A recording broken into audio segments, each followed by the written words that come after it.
ಇದ್ದೆ ರೇವಣ್ಣ ಕಣ್ಣೀರ್ ಹಾಕಿದ್ದಾರೆ. ಸಿಐಡಿ ಕಚೇರಿಗೆ ನಿನ್ನೆ ಎಂಟ್ರಿ ಆಗ್ತಾ ಇದ್ದಂತೆ ರೇವಣ್ಣ ಕಣ್ಣೀರ್ ಹಾಕಿದ್ರು. ನಿನ್ನೆ ರಾತ್ರಿ ಇಡೀ ಎಸ್ಐಟಿ ಕಚೇರಿಯಲ್ಲಿ ರೇವಣ್ಣ ಕಳೆದಿದ್ದಾರೆ. ಕೆಲ ಹೊತ್ತು ವಿಚಾರಣೆ ಬಳಿಕ ವಿಶ್ರಾಂತಿಗೆ ಅವಕಾಶವನ್ನ ಮಾಡಿಕೊಡ್ಲಾಯಿತು. ಒಂದು ಬೆಡ್ ಜೊತೆ ಒಂದು ಚೇರ್ ನೀಡಲಾಗಿದೆ ಅಧಿಕಾರಿಗಳಿಂದ. ಬೌರಿಂಗ್ ಆಸ್ಪತ್ರೆಯಿಂದ ಎಸ್ಐಟಿ ಕಚೇರಿಗೆ ಕರೆತಂದಿದ್ದಾರೆ ಅಧಿಕಾರಿಗಳು. ಇವತ್ತು ಕೆಲ ಗಂಟೆ ರೇವಣ್ಣ ವಿಚಾರಣೆಯನ್ನ ನಡೆಸಲಿರುವಂತಹ ಎಸ್ಐಟಿ ನಿನ್ನೆ ಅರೆಸ್ಟ್ ಆಗಿ ಸಿಐಡಿ ಕಚೇರಿಯ ಒಳಗೆ ಎಂಟ್ರಿ ಆಗ್ತಾ ಇದ್ದಂತೆ ಕಣ್ಣೀರ್ ಹಾಕಿದ್ದಾರೆ ರೇವಣ್ಣ. ನಿನ್ನೆ ರಾತ್ರಿ ಇಡೀ ಎಸ್ಐಟಿ ಕಚೇರಿಯಲ್ಲೇ ರೇವಣ್ಣ ಕಳೆದ್ರು. ಕೆಲ ಹೊತ್ತು ವಿಚಾರಣೆ ಮಾಡಿದ್ದಾರೆ ಎಸ್ಐಟಿ ಅಧಿಕಾರಿಗಳು. ಆಮೇಲೆ ವಿಶ್ರಾಂತಿ ಮಾಡೋದಕ್ಕೆ ಅವಕಾಶ ಮಾಡಿಕೊಟ್ಟಿದ್ದಾರೆ. ಒಂದು ಬೆಡ್ ಜೊತೆಗೆ ಒಂದು ಚೇರ್ ಅನ್ನ ನೀಡಲಾಗಿದೆ ರೇವಣ್ಣ ಅವರಿಗೆ. ಬೌರಿಂಗ್ ಆಸ್ಪತ್ರೆಯಿಂದ ಎಸ್ಐಟಿ ಕಚೇರಿಗೆ ಅಧಿಕಾರಿಗಳು ಕರೆತಂದ್ರು. ಇನ್ನು ಇವತ್ತು ಸಹ ಕೆಲ ಗಂಟೆಗಳ ಕಾಲ ರೇವಣ್ಣ ವಿಚಾರಣೆಯನ್ನು ನಡೆಸುವಂತಹ ಸಾಧ್ಯತೆ ಇದೆ ಎಸ್ಐಟಿ ಅಧಿಕಾರಿಗಳಿಂದ. ರೇವಣ್ಣಗೆ ಮನೆಯಿಂದ 2 ಹಾಸಿಗೆಯನ್ನ ತರಿಸಿಕೊಡ್ಲಾಯಿತು ಎಸ್ಐಟಿಯಿಂದ. ನಿನ್ನೆ ರಾತ್ರಿ ರೇವಣ್ಣ ಅವರಿಗೆ ಬೆನ್ನು ನೋವು ಇದೆ, ಈ ಕಾರಣದಿಂದಾಗಿ ಹಾಸಿಗೆಯನ್ನ ತರಿಸಿಕೊಟ್ಟಿದ್ದಾರೆ ಎಸ್ಐಟಿ ಅವರ ಮನೆಯಿಂದ. ನೆಲದಲ್ಲಿ ಮಲಗೋದಕ್ಕೆ ಆಗಲ್ಲ ಅಂತ ರೇವಣ್ಣ ಮನವಿ ಮಾಡಿಕೊಂಡಿದ್ರು ಬೆನ್ನು ನೋವಿನ ಕಾರಣದಿಂದಾಗಿ. ಹಾಗಾಗಿ ರೇವಣ್ಣ ಅವರ ಮನೆಯಿಂದ ಹಾಸಿಗೆಯನ್ನ ತರಿಸಿಕೊಟ್ಟಿದ್ದಾರೆ. ನಿನ್ನೆ ರಾತ್ರಿ ಸಹ ಕೆಲ ಹೊತ್ತು ವಿಚಾರಣೆಯನ್ನ ನಡೆಸಿ ವಿಶ್ರಾಂತಿ ಮಾಡೋದಕ್ಕೆ ಅವಕಾಶವನ್ನ ಮಾಡಿಕೊಟ್ರು. ಆರೋಗ್ಯದಲ್ಲಿ ಒಂದ್ ವೇಳೆ ಏರುಪೇರಾದ್ರೆ ಅಂತ ಈಗಾಗಲೇ ಸಹಾಯಕ್ಕಾಗಿ ಆಂಬ್ಯುಲೆನ್ಸ್ ಅನ್ನ ಸಹ ವ್ಯವಸ್ಥೆ ಮಾಡಲಾಗಿತ್ತು.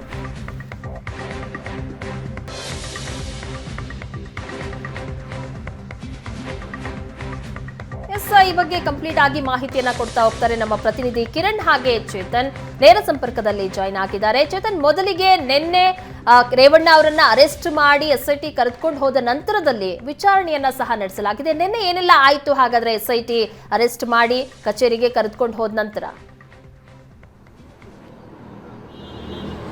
ಪ್ರಗತಿ ಅಂದ್ರೆ SIT ಏನು ರೇವಣ್ಣ ಅವರನ್ನ ಬಂಧನ ಮಾಡೋದ ಬಳಿಕ ಏನು ನಾರ್ಮಲ್ ಪ್ರೊಸೀಜಿಂಗ್ ಏನಿದೆ ಅದನ್ನು ನಡೆದಿರುವಂತದ್ದು. ಅಂದ್ರೆ ಬೌರಿಂಗ್ ಆಸ್ಪತ್ರೆಯಲ್ಲಿ ಅವರಿಗೆ ವೈದ್ಯಕೀಯ ಪರೀಕ್ಷೆಯನ್ನು ನಡೆಸಿ ಇಡೀ ರಾತ್ರಿ ಅವರನ್ನ ಇದೇ ಒಂದು ಸಿಐಡಿ ಕಚೇರಿ ಇರಿಸಲಾಗಿತ್ತು. ಕೆಲವೊಂದಷ್ಟು ಪ್ರಶ್ನೆಗಳನ್ನು ಕೂಡ ಈ ವೇಳೆ ಅಧಿಕಾರಿಗಳು ಕೇಳಿರುವಂತದ್ದು. ಅಂದ್ರೆ ಒಂದಷ್ಟು ಸಮಯ, ಒಂದು ಅರ್ಧ ಗಂಟೆ ಸಮಯದಲ್ಲಿ ವಿಚಾರಣೆಯನ್ನ ಮಾಡಿರುವಂತದ್ದು. ಅಂದ್ರೆ ಅವ್ರೇನು ಊಟ ಮಾಡುವಂತ ಸಮಯದಲ್ಲಿ ಅವರನ್ನ ಒಂದು ಅರ್ಧ ಗಂಟೆ, ಮುಕ್ಕಾಲು ಗಂಟೆ ಮಾತ್ರ ವಿಚಾರಣೆಯನ್ನು ನಡೆಸಿ ಅವರಿಗೆ ಒಂದು ರೆಸ್ಟ್ ಮಾಡೋದಕ್ಕೆ ಅವಕಾಶವನ್ನ ಮಾಡಿಕೊಟ್ಟಿದ್ದಾರೆ. ಪ್ರಮುಖವಾಗಿ ಆ ಒಂದು ಅರ್ಧ ಮುಕ್ಕಾಲು ಗಂಟೆಯ ವಿಚಾರಣೆ ವೇಳೆ HD ರೇವಣ್ಣ ನಾನು ಕಿಡ್ನಾಪ್ ಮಾಡಿಲ್ಲ, ಆ ಒಂದು ಯುವತಿಯನ್ನ ಕಿಡ್ನಾಪ್ ಮಾಡಿಲ್ಲ ಅಂತಷ್ಟೇ ಹೇಳ್ತಿರುವಂತದ್ದು. ಅಂದ್ರೆ ಕೇವಲ ಆ ಒಂದು ಪ್ರಕರಣಕ್ಕೆ ಸಂಬಂಧಪಟ್ಟಂತೆ, ಅಂದ್ರೆ KR ನಗರ ಕೇಸ್ ಏನಿದೆ ಆ ಕೇಸ್ ಸಂಬಂಧಪಟ್ಟಂತೆ ಮಾತ್ರ ಸೋಫಾರ್ ಅರ್ಧ ಗಂಟೆ ನಿನ್ನೆ ನೈಟ್ ವಿಚಾರಣೆಯನ್ನ ನಡೆಸಿರುವಂತದ್ದು ಅಧಿಕಾರಿಗಳು. ಅಂದ್ರೆ ಈ ಒಂದು ಪ್ರಕರಣದಲ್ಲಿ ನಾನು ಯಾವುದೇ ಕಿಡ್ನಾಪ್ ಮಾಡಿಲ್ಲ, ನನ್ನ ಸುಖ ಸುಮ್ಮನೆ ಇದರಲ್ಲಿ ಸಿಲುಕಿಸಿದಿರಾ ಅಂತ ಅನ್ಬಿಟ್ಟು ಅಧಿಕಾರಿಗಳ ವಿರುದ್ಧ ಒಂದು ಆಕ್ರೋಶವನ್ನ ರೇವಣ್ಣ ಅವರು ವ್ಯಕ್ತಪಡಿಸಿದ್ರು ಅನ್ನೋದ್ರ ಬಗ್ಗೆನೂ ಒಂದಷ್ಟು ಮಾಹಿತಿಗಳು ಇರುವಂತದ್ದು. ಅಂದ್ರೆ ಇದನ್ನ ಹೊರತುಪಡಿಸಿದ್ರೆ ಇವತ್ತು ಅವರನ್ನ ನ್ಯಾಯಾಧೀಶರ ಮನೆ ಮುಂದೆ, ಅಂದ್ರೆ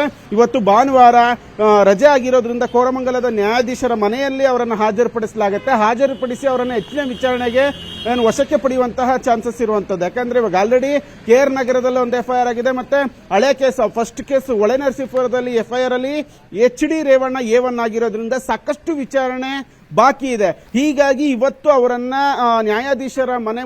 ನ್ಯಾಯಾಧೀಶರ ಮುಂದೆ ಹಾಜರುಪಡಿಸಿ ಮತ್ತಷ್ಟು ದಿನ ಒಂದು ವಶಕ್ಕೆ ಪಡೆದು ಅವರನ್ನ ವಿಚಾರಣೆ ನಡೆಸುವಂತಹ ಸಾಧ್ಯತೆ ಇದೆ. ಎಲ್ಲ ಉಸ್ತುವಾರಿಯನ್ನು ಕೂಡ ಏನು SIT ಮುಖ್ಯಸ್ಥರಾಗಿರುವಂತಹ BK ಸಿಂಗ್ ಅವರು ನೋಡಿಕೊಳ್ತಿರುವಂತದ್ದು. ಅವರ ನೇತೃತ್ವದಲ್ಲೇ ಈ ಪ್ರಕರಣದ ವಿಚಾರಣೆ ನಡೆಯುತ್ತೆ. ಒಟ್ಟು 3 FIR ಗಳಲ್ಲೂ ಕೂಡ ರೇವಣ್ಣ ಅವರ ಒಂದು ವಿಚಾರಣೆಯನ್ನ SIT ಅಧಿಕಾರಿಗಳು ನಡೆಸಲಿದ್ದಾರೆ.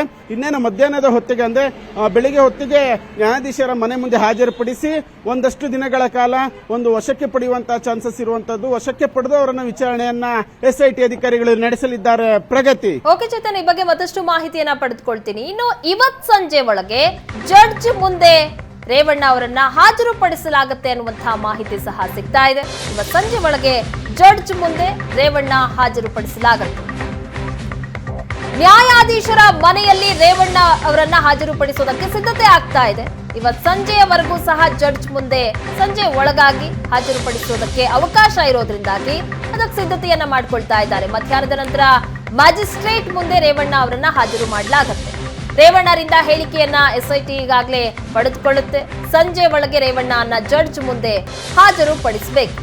ಹೆಚ್ಚಿನ ವಿಚಾರಣೆಗೆ ಎಸ್ಐಟಿ ವಶಕ್ಕೆ ಕೊಳ್ಳಲಿರುವಂತಹ ಸಾಧ್ಯತೆ ಸಹ ಇದೆ. ಯಾಕಂದ್ರೆ 2 ಬಾರಿ ನೋಟಿಸ್ ಕೊಟ್ಟರೂ ಸಹ ವಿಚಾರಣೆಗೆ ಹಾಜರಾಗಿಲ್ಲ. ಹೀಗಾಗಿ ಅವರಿಂದ ಮಾಹಿತಿಯನ್ನ ಕಲೆ ಹಾಕಬೇಕು. ಹೀಗಾಗಿ ನಮ್ಮ ವಶಕ್ಕೆ ಕೊಡಿ ಅಂತ ಎಸ್ಐಟಿ ಈ ಸಂದರ್ಭದಲ್ಲಿ ಕೇಳುವಂತಹ ಸಾಧ್ಯತೆ ಇದೆ. ಇವತ್ತು ಸಂಜೆ ಒಳಗೆ ಜಡ್ಜ್ ಮುಂದೆ ರೇವಣ್ಣ ಅವರನ್ನ ಹಾಜರುಪಡಿಸಲಾಗುತ್ತೆ. ಮಧ್ಯಾಹ್ನದ ನಂತರ ಮ್ಯಾಜಿಸ್ಟ್ರೇಟ್ ಮುಂದೆ ರೇವಣ್ಣ ಹಾಜರಾಗುವಂತಹ ಸಾಧ್ಯತೆ ಇದೆ. ಇವತ್ತು ಸಂಜೆವರೆಗೂ ಸಹ ಜಡ್ಜ್ ಮುಂದೆ ಹಾಜರುಪಡಿಸುವುದಕ್ಕೆ ಅವಕಾಶ ಇರೋದ್ರಿಂದ, ಯಾಕಂದ್ರೆ ನಿನ್ನೆ ಸಂಜೆ ಅರೆಸ್ಟ್ ಮಾಡಿರೋದು, ಅರೆಸ್ಟ್ ಮಾಡಿ 24 ಗಂಟೆ ಕಾಲಾವಕಾಶ ಇರುತ್ತೆ ಜಡ್ಜ್ ಮುಂದೆ ಹಾಜರುಪಡಿಸೋದಕ್ಕೆ. ಹಾಗಾಗಿ ಇವತ್ತು ಸಂಜೆ ಜಡ್ಜ್ ಮುಂದೆ ಹಾಜರುಪಡಿಸಲಿದ್ದಾರೆ. ಈ ಬಗ್ಗೆ ಹೆಚ್ಚಿನ ಡೀಟೇಲ್ಸ್ ಕೊಡ್ತಾರೆ ಕಿರಣ್. ಇವತ್ತು ಸಂಜೆ ರೇವಣ್ಣ ಅವರನ್ನ ಜಡ್ಜ್ ಮುಂದೆ ಹಾಜರುಪಡಿಸೋದಕ್ಕೆ ಸಿದ್ಧತೆಗಳಾಗ್ತಾ ಇದೆ. ಅದಕ್ಕೂ ಮುಂಚಿತವಾಗಿ ಏನೆಲ್ಲ ಬೆಳವಣಿಗೆ ಆಗತ್ತೆ, ವಿಚಾರಣೆ ಇನ್ನೂ ಸಹ ಆಗಬೇಕಾಗತ್ತೆ. ಜಡ್ಜ್ ಮುಂದೆ ಹಾಜರುಪಡಿಸಿದಂತಹ ಸಂದರ್ಭದಲ್ಲಿ ಏನ್ ಕಾಲಾವಕಾಶ ಕೇಳುವಂತಹ ಸಾಧ್ಯತೆ ಇದೆಯಾ, ಏನ್ ಮನವಿ ಮಾಡುವಂತಹ ಸಾಧ್ಯತೆ ಇದೆ ಎಸ್ಐಟಿ? ಖಂಡಿತ ಪ್ರಗತಿ. KR ನಗರದಲ್ಲಿ ದಾಖಲಾಗಿರ್ತಕ್ಕಂಥ ಕಿಡ್ನಾಪ್ ಪ್ರಕರಣಕ್ಕೆ ಸಂಬಂಧಿಸಿದಂತೆ ಈಗ ಸಂತ್ರಸ್ತ ಮಹಿಳೆಯನ್ನ ರಕ್ಷಣೆ ಮಾಡಿ SIT ತಂಡ ಒಂದ್ ಕಡೆ ವಿಚಾರಣೆ ನಡೆಸ್ತಾ ಇದ್ದಾರೆ. ಈಗ ಸದ್ಯ SIT ತಂಡ ನಿನ್ನೆ ದೇವೇಗೌಡರ ಮನೆಯಲ್ಲೇ ಸಹ ರೇವಣ್ಣ ಅವ್ರನ್ನ ಬಂಧಿಸಿ ಮೊದಲು ಈಗಾಗಲೇ ಎಲ್ಲಾ ರೀತಿಯ ವೈದ್ಯಕೀಯ ಪರೀಕ್ಷೆ ನಡೆಸಲಾಗಿರ್ತಕ್ಕಂಥದ್ದು. ಇವತ್ತು ಏನ್ CID ಮುಂದೆ ಇವತ್ತು ಸಾಕಷ್ಟು ವಿಚಾರಣೆ ನಡೆಸ್ತಾರೆ. ನಿನ್ನೆ ರಾತ್ರಿನೂ ಕೂಡ ರೇವಣ್ಣ ಅವ್ರನ್ನ ಸಂಪೂರ್ಣವಾಗಿ ವಿಚಾರಣೆ ಮಾಡಿದ್ದಾರೆ ಅನ್ನೋ ಮಾಹಿತಿ ಸಿಗ್ತಾ ಇರ್ತಕ್ಕಂಥದ್ದು. ಕೆಲವು ಮಾಹಿತಿಗಳು ತೆಗೆದುಕೊಂಡಿದ್ದಾರೆ. ಮಹಿಳೆ ಎಷ್ಟು ವರ್ಷದಿಂದ ನಿಮಗೆ ಪರಿಚಯ, ಹೇಗ್ ಇದ್ರು, ಮತ್ತೆ ಅವ್ರ ಮನೆಯಲ್ಲಿ ಎಷ್ಟು ವರ್ಷದಿಂದ ಕೆಲಸ ಮಾಡ್ತಾ ಇದ್ರು ಅನ್ನೋ ಬಗ್ಗೆನೂ ಸಹ ರೇವಣ್ಣ ಅವ್ರನ್ನ ವಿಚಾರಣೆ ಮಾಡಿರ್ತಕ್ಕಂಥದ್ದು. ಇವತ್ತು ಭಾನುವಾರ ಆಗಿರೋದ್ರಿಂದ ಕೋರ್ಮಂಗ್ಲದಲ್ಲಿರ್ತಕ್ಕಂಥ ಜುಡಿಷಿಯಲ್ ಲೇಔಟ್ ಅಲ್ಲಿರ್ತಕ್ಕಂಥ ಜಡ್ಜ್ ಮನೆಗೆ ಪ್ರೊಡ್ಯೂಸ್ ಮಾಡ್ತಾರೆ. ಮಧ್ಯಾಹ್ನದ ನಂತರ ಪ್ರೊಡ್ಯೂಸ್ ಮಾಡಿ ಅವರನ್ನ ಕಸ್ಟಡಿಗೆ ತೆಗೆದುಕೊಳ್ಳೋ ಸಾಧ್ಯತೆ ಇದೆ. ಮುಖ್ಯವಾಗಿ ಏನಂದ್ರೆ ಸತೀಶ್ ಬಾಬು ಆ ಸಂತ್ರಸ್ತ ಮಹಿಳೆಯನ್ನ ಕಾಳೆನಹಳ್ಳಿಗೆ ಕರ್ಕೊಂಡು ಹೋಗಿರ್ತಾನೆ. ಆ ಮನೆಯಲ್ಲಿ ರಾಜಶೇಖರ್ ಅಂತ ರೇವಣ್ಣ ಅವರ ಆಪ್ತ ಸಹಾಯಕ ಆಗಿರ್ತಕ್ಕಂಥ ರಾಜಶೇಖರ್ ಮನೆಯಲ್ಲಿ ಇಟ್ಟಿರ್ತಾರೆ.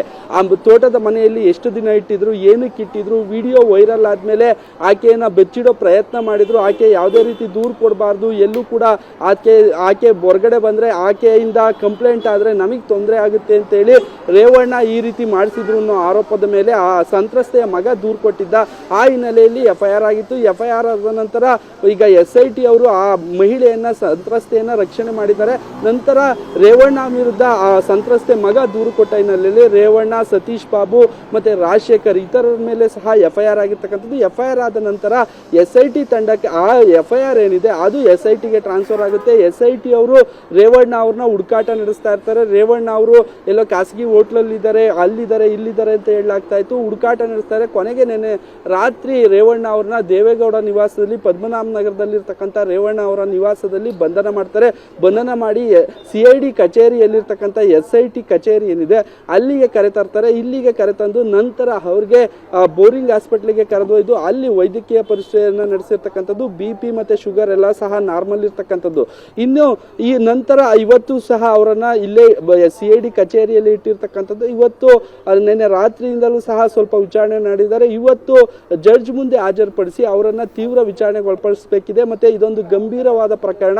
ರಾಜ್ಯಾದ್ಯಂತ ಸಹ ಮಹಿಳೆಯರ ಘನತೆಗೆ ಧಕ್ಕೆ ತರುವಂತ ವಿಡಿಯೋಗಳು ವೈರಲ್ ಆಗಿದಾವೆ. ಹೀಗಾಗಿ ಇವರು ಮೇನ್ ಅಕ್ಯೂಸ್ಡ್ ಇದ್ದಾರೆ. ಇವರನ್ನ ಸಹ ಯಾವುದೇ ಕಾರಣಕ್ಕೂ ಬೇಲ್ ಕೊಡಬಾರದು ಅಂತ ಹೇಳಿ ನಿನ್ನೆ SPP ಕೂಡ ಜಗದೀಶ್ ಕೂಡ ನ್ಯಾಯಾಲಯದಲ್ಲಿ ಜನಪ್ರತಿನಿಧಿ ನ್ಯಾಯಾಲಯದಲ್ಲಿ ವಾದ ಮಂಡಿಸಿದ್ರು. ಹೀಗಾಗಿ ಯಾವುದೇ ಕಾರಣಕ್ಕೂ ಮಧ್ಯಂತರ ಜಾಮೀನನ್ನ ಕೊಡಿ ಅಂತ ಹೇಳಿ ಆ ಮೂರ್ತಿ ಡಿ ನಾಯಕ್ ರೇವಣ್ಣ ಪರ ವಕೀಲರು ಕೂಡ ವಾದ ಮಂಡಿಸಿದ್ರು. ಆದ್ರೆ ಮಧ್ಯಂತರ ಜಾಮೀನನ್ನ ರದ್ದುಪಡಿಸಿದ್ರು. 5ವರೆಗೆ ರೇವಣ್ಣ ಹಾಜರಾಗ್ತಾರೆ. ಮಧ್ಯಂತರ ಜಾಮೀನು ಕೊಡಿ ಅಂತ ಕೇಳಿದ್ರು. ಆದ್ರೆ ಇದೊಂದು ಕಿಡ್ನಾಪ್ ಪ್ರಕರಣ ಆಗಿರೋದ್ರಿಂದ, ಗಂಭೀರ ಪ್ರಕರಣ ಆಗಿರೋದ್ರಿಂದ ಇದಕ್ಕೆ ಯಾವುದೇ ರೀತಿ ಬೇಲ್ ಕೊಡಬಾರ್ದು ಅಂತ ಹೇಳಿ SPP ಜಗದೀಶ್ ಕೂಡ ವಾದ ಮಂಡಿಸಿದ್ರು. ಹೀಗಾಗಿ ಮಧ್ಯಂತರ ಜಾಮೀನು ರದ್ದಾದ ನಂತರ ಕೂಡಲೇ ರೇವಣ್ಣ ಅವ್ರನ್ನ SIT ತಂಡ ಬಂಧಿಸಿರ್ತಕ್ಕಂಥದ್ದು. ಇವತ್ತು ನ್ಯಾಯಾಧೀಶರ ಮುಂದೆ ಹಾಜರುಪಡಿಸಿ ಅವರನ್ನ ಮತ್ತೆ ಕಸ್ಟಡಿಗೆ ತೆಗೆದುಕೊಂಡು ತೀವ್ರ ವಿಚಾರಣೆ ನಡೆಸೋ ಸಾಧ್ಯತೆ ಇದೆ. ಪ್ರಗತಿ. ಓಕೆ ರಮೇಶ್, ಮತ್ತಷ್ಟು ಮಾಹಿತಿಯನ್ನ ಪಡೆದುಕೊಳ್ತೀನಿ. ಚೇತನ್, ಇನ್ನು CID ಕಚೇರಿಯಲ್ಲಿ ಈಗ ರೇವಣ್ಣ ಅವರಿದ್ದಾರೆ. ಅವರ ವಿಚಾರಣೆಯನ್ನ ನಿನ್ನೆ ಸಹ ಸ್ವಲ್ಪ ಮಾಡಲಾಗಿದೆ. ಇವತ್ತು ಕೋರ್ಟ್ಗೆ ಹಾಜರುಪಡಿಸ್ತಾ ಇರೋದ್ರಿಂದಾಗಿ, ಜಡ್ಜ್ ಮುಂದೆ ಹಾಜರುಪಡಿಸ್ತಾ ಇರೋದ್ರಿಂದಾಗಿ, ಹಾಗಾದ್ರೆ ಇವತ್ತು ಬೆಳಗ್ಗೆಯಿಂದಲೇ ಹಾಗಾದ್ರೆ ವಿಚಾರಣೆ ಆರಂಭ ಆಗುತ್ತೆ ಅಂತ ಕಾಣಿಸುತ್ತಾ? ಎಷ್ಟೊತ್ತಿಗೆ ಜಡ್ಜ್ ಮುಂದೆ ಹಾಜರುಪಡಿಸೋದಕ್ಕೆ ಸಿದ್ಧತೆಗಳೇನಾದ್ರೂ ಆಗ್ತಾ ಇದೆಯಾ ಈಗಲೇ?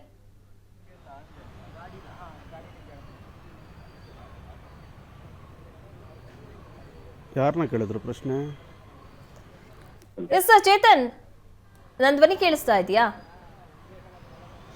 ಪ್ರಗತಿ ಇವಾಗ ಆಲ್ರೆಡಿ ಅಂದ್ರೆ ನಿನ್ನೆ ರಾತ್ರಿ ಅವರನ್ನ ಬೋರಿಂಗ್ ಆಸ್ಪತ್ರೆಯಲ್ಲಿ ವೈದ್ಯಕೀಯ ಪರೀಕ್ಷೆಯನ್ನ ನಡೆಸಿದ ನಂತರ ಅವರನ್ನ ಒಂದಷ್ಟು ಸಮಯ ಒಂದು ವಿಚಾರಣೆಯನ್ನ ನಡೆಸಿರುವಂತದ್ದು SIT ಅಧಿಕಾರಿಗಳು. ಅಂದ್ರೆ ಅವರನ್ನ ಇಲ್ಲಿಗೆ ಡೈರೆಕ್ಟ್ ಆಗಿ ಕರ್ಕೊಂಡು ಬಂದು ಊಟದ ಸಮಯದಲ್ಲಿ ಅರ್ಧ ಮುಕ್ಕಾಲು ಗಂಟೆ ಅವರನ್ನ ಕೆಲವೊಂದಷ್ಟು ಪ್ರಶ್ನೆಗಳನ್ನ ಕೇಳಿದ್ದಾರೆ. ಪ್ರಮುಖವಾಗಿ ಏನ್ KR ನಗರದಲ್ಲಿ ದಾಖಲಾಗಿರುವಂತಹ FIR ಬಗ್ಗೆ ಒಂದಷ್ಟು ಮಾಹಿತಿಯನ್ನ ಅಧಿಕಾರಿಗಳು ರೇವಣ್ಣ ಅವರನ್ನ ಕೇಳಿರುವಂತದ್ದು. ಈ ವೇಳೆ ರೇವಣ್ಣ ನಾನು ಯಾವುದೇ ಕಿಡ್ನಾಪ್ ಅನ್ನ ಮಾಡಿಲ್ಲ, ಯಾವುದೇ ಒಂದು ಈ ರೀತಿಯಾದಂತಹ ಅಪರಾಧ ಕೃತ್ಯಗಳನ್ನ ಮಾಡಿಲ್ಲ ಅಂತ ಅಂದ್ಬಿಟ್ಟು ಅಧಿಕಾರಿಗಳ ಮುಂದೆ ಹೇಳಿರುವಂತದ್ದು. ಆ ನಂತರ ಅವರಿಗೆ ರೆಸ್ಟ್ ಮಾಡೋದಕ್ಕೆ ಅಧಿಕಾರಿಗಳು ಅವಕಾಶವನ್ನ ಕೊಟ್ಟಿರುವಂತದ್ದು. ಅಂದ್ರೆ ಇವತ್ತು ಏನು ಮತ್ತೆ ಒಂದು ನ್ಯಾಯಾಧೀಶರ ಮುಂದೆ ಒಂದಷ್ಟು ಸಮಯ ಇವಾಗ ಒಂದು 10 ಗಂಟೆ ನಂತರ ಅವರಿಗೆ ಒಂದು ಬೆಳಗಿನ ಉಪಹಾರವನ್ನ ಕೊಟ್ಟು ಆ ನಂತರ ಏನ್ ಪ್ರೊಸೀಜಿಂಗ್ ಏನಿದೆ ಒಂದು ಕಾನೂನಾತ್ಮಕವಾಗಿ ನಿನ್ನೆ ಒಂದು ವೈದ್ಯಕೀಯ ಪರೀಕ್ಷೆ ನಡೆಸಿದ್ರು ಕೂಡ ಇವತ್ತು ಕೂಡ ಯಾವುದೇ ಕಸ್ಟಡಿಗೆ ಆರೋಪಿಯನ್ನ ಪಡೆದಲ್ಲಿ ಪ್ರತಿದಿನವೂ ಕೂಡ ಅವರನ್ನ ವೈದ್ಯಕೀಯ ಪರೀಕ್ಷೆಯನ್ನು ನಡೆಸಬೇಕಾಗತ್ತೆ. ಇವತ್ತು ಕೂಡ ವೈದ್ಯಕೀಯ ಪರೀಕ್ಷೆಯನ್ನ ನಡೆಸಿ ನಂತರ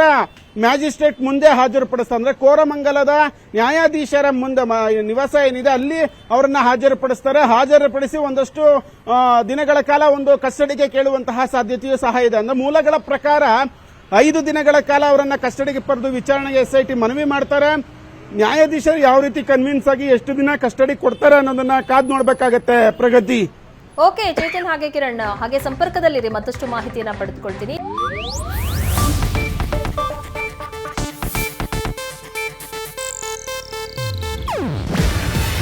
ಇದು ಏಷ್ಯಾನೆಟ್ ನ್ಯೂಸ್ ನೆಟ್ವರ್ಕ್ ಪ್ರಸ್ತುತಿ. ನೀವು ನೋಡ್ತಿದ್ದೀರಾ ಏಷ್ಯಾನೆಟ್ ಸುವರ್ಣ ನ್ಯೂಸ್.